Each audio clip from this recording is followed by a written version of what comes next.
Hey everyone, welcome back to this week's live. Go ahead and drop a like, drop a comment. These are things I'm supposed to say. I know they're part of the best practices. I never do. My interest is communicating directly with you, and so I'm not good at those basics. Most importantly, share. That's really what it's about. It's okay to be somewhat silent, but go ahead and share because someone else might vibe with the material. All right, let's start out with this. Eating is a pain in the ass. I mean, it's not supposed to be, but after several decades of it, you feel like you're done on it. Like, how many times can you eat? And I've always said that if I could just take a pill and never have to eat again, I would do it. It's just too much.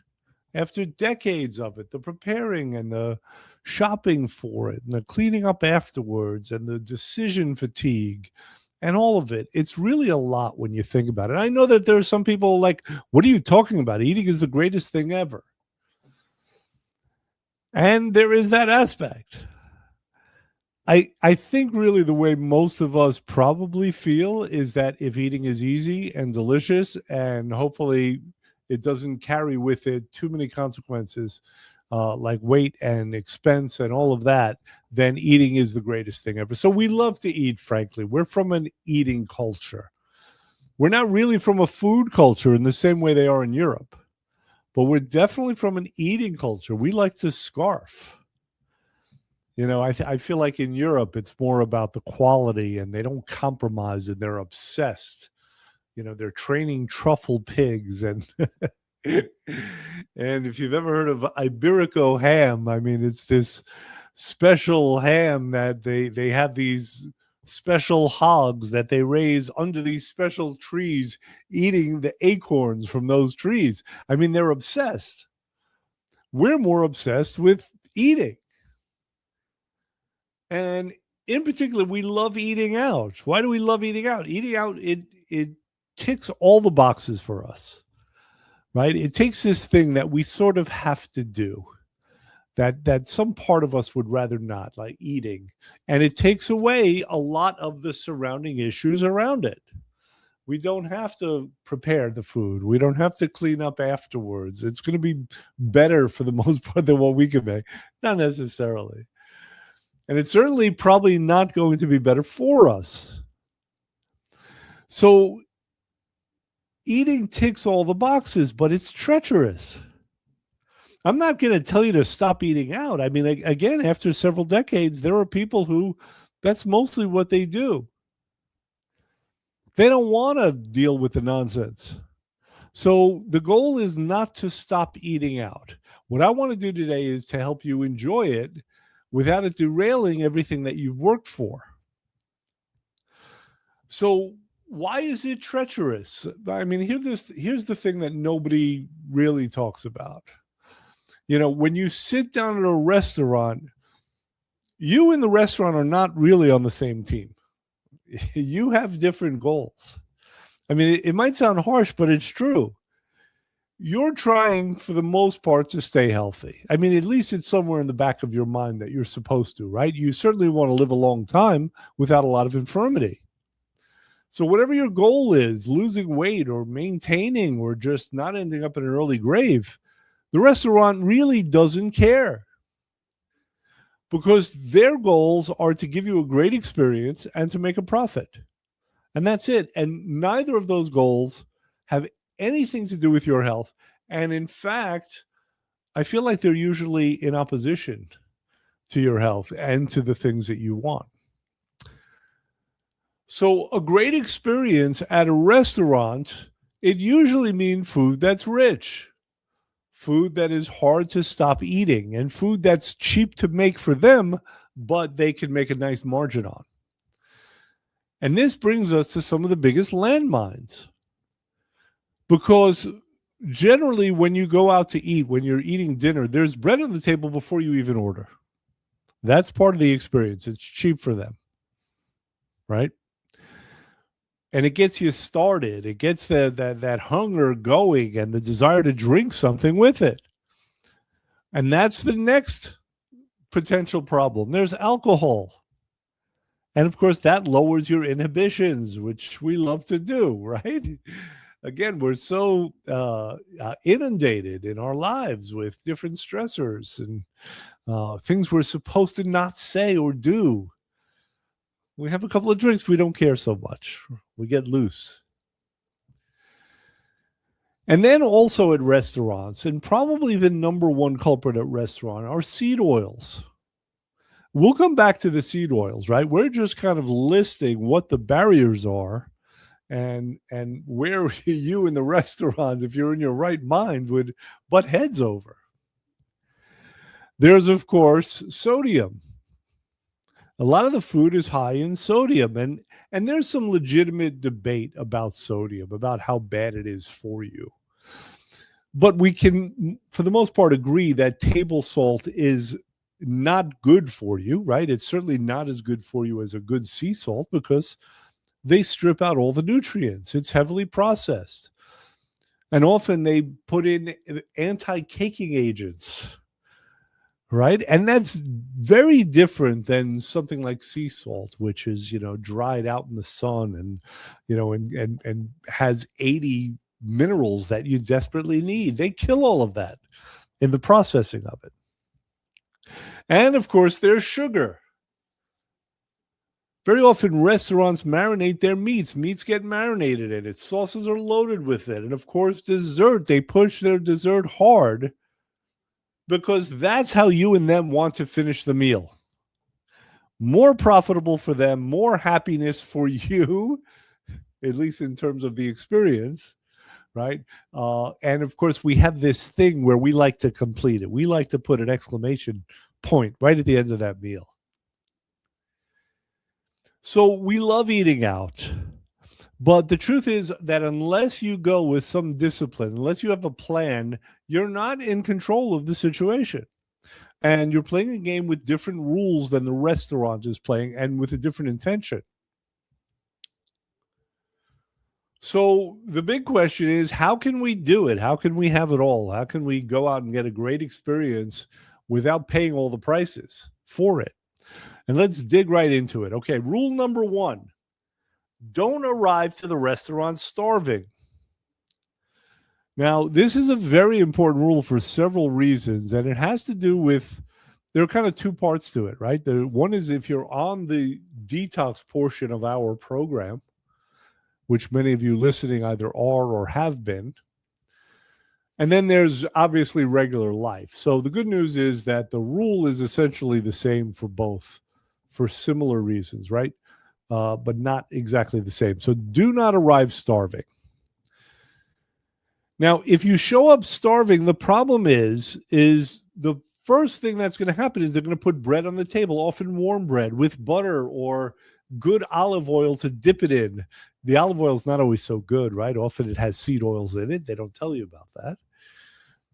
But you're more likely to do that. You're more likely to start off on the wrong foot. And of course, if you are on the detox portion of the program, there are certain ways that you need your food to be prepared. There are certain things that you cannot have.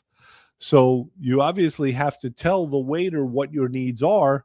And as anyone who's ever been on the program and has eaten out knows, that they won't always give you the food prepared the way that you told them to. And often it'll come, loaded with grease and oils, and we're trying to minimize that.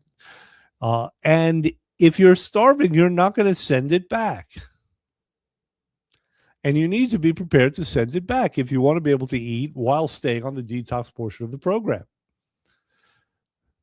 So if you have a small snack before you leave the house, then you won't be so desperate when you sit down.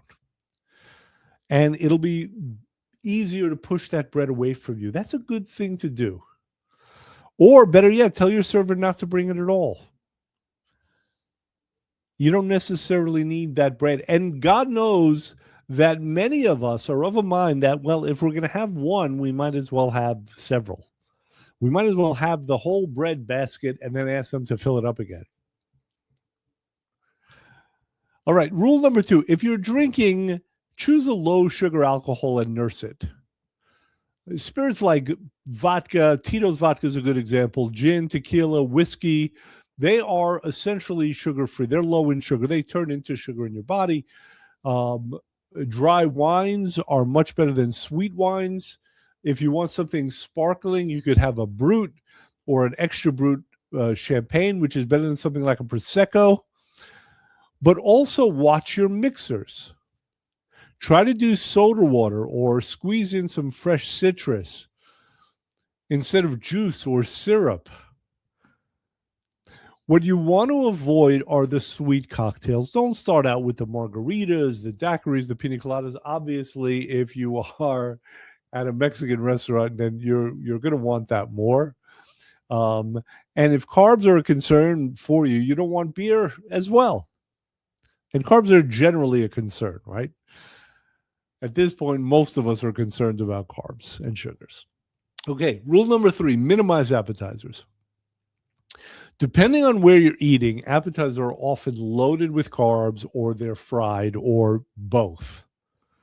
I mean, this is a weird country. I mean, we like to fry things that are fried. It's just very bizarre what we will fry. And certainly appetizers, be they onion rings or what is it? The fried cheese, the mozzarella, the sticks, and then you dip them in the sauce, and the sauce probably has sugar in them. And so, if you can avoid these appetizers, sometimes you can get healthier appetizers, but very often the appetizers are worse than the meal or the entrees rather. Okay. So, good idea to do that. Okay. Rule number 4, communicate your needs. Do not be afraid to tell your server what you need. They are there to help you, to serve you. These days, they are more used to doing that than in days past. They are more used to accommodating people because so many people, especially young people, seem to have allergies to certain things, be they peanut allergies or latex or what have you. I mean, it seems like there are a lot more allergies these days. So they're used to accommodating you. And if you are on the program, if you're on the detox portion of the program and you have to really instruct them, then don't tell them that you're on a diet. It's none of their business. You tell them that you're on an eating program that your doctor put you on for your health. So that adds a little gravitas to it, and they're more likely to do what you say. All right. Keep it general.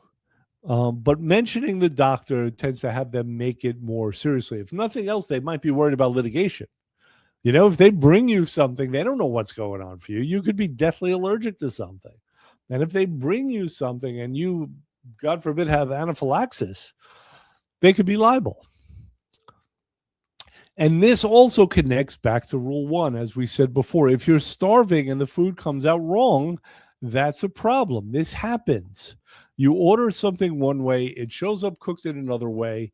You have to be prepared to send it back and get what you actually asked for. And if you're not starving, that's much, much easier to do. You're willing to wait another 15 minutes. All right. Rule number 5, know your safe orders. Okay. So what do I mean by safe orders? It's generally, as we were saying, there's a problem with oils, with seed oils, and the government is trying to address this right now. And restaurants tend to cook with these inexpensive seed oils. In addition, proteins tend to be marinated. So if you stick with things like a fish or a steak, and you've spoken to them and it's not marinated, and you have it grilled, and it could be drilled. It could be grilled dry. Or you could just have it, if you're having some fish, you could have them squeeze some lemon on it with some garlic, spice it up. I mean, you can still have a delicious meal. And worse comes to worse, in a place that has shrimp cocktail, obviously shrimp cocktail is going to be pretty clean if you don't have it with the sauce. Pardon me. You can generally get steamed vegetables. You can ask for your vegetables to be steamed. That is not a big deal as well. They can also be spiced up. Avoid spices, obviously, that have any sugar on them, in them. Okay. So that combination right there, that's a nice meal. You have a nice piece of fish prepared well with some citrus on it, some spices on it, especially garlic. I mean, I love garlic. A lot of people do. And then you have some, a steamed vegetable with it. And now we have the makings of a really good meal, because this is really how we want to eat in our lives. We want to eat clean. It doesn't always happen, especially eating out, but it can. It has happened. There is precedent for this. And rule number 6, and we're re-emphasizing this, and this is a big one, it's watch out for those seed oils. That's the biggest problem, probably eating out seed oils. Think about soybean, canola, corn, sunflower, safflower. Restaurants use them because they're cheap and they hold up well, which means that they're in your sauteed vegetables, they're in dressings, sauces, everywhere. And the issue with them is that they're heavy in something called omega-6 fats. And most of us are already getting way too much omega-6 fats relative to what we want, which is the omega-3 fats. Those are the good, heart-healthy fats. But the processed foods, the processed seed oils, they have omega-6 fats.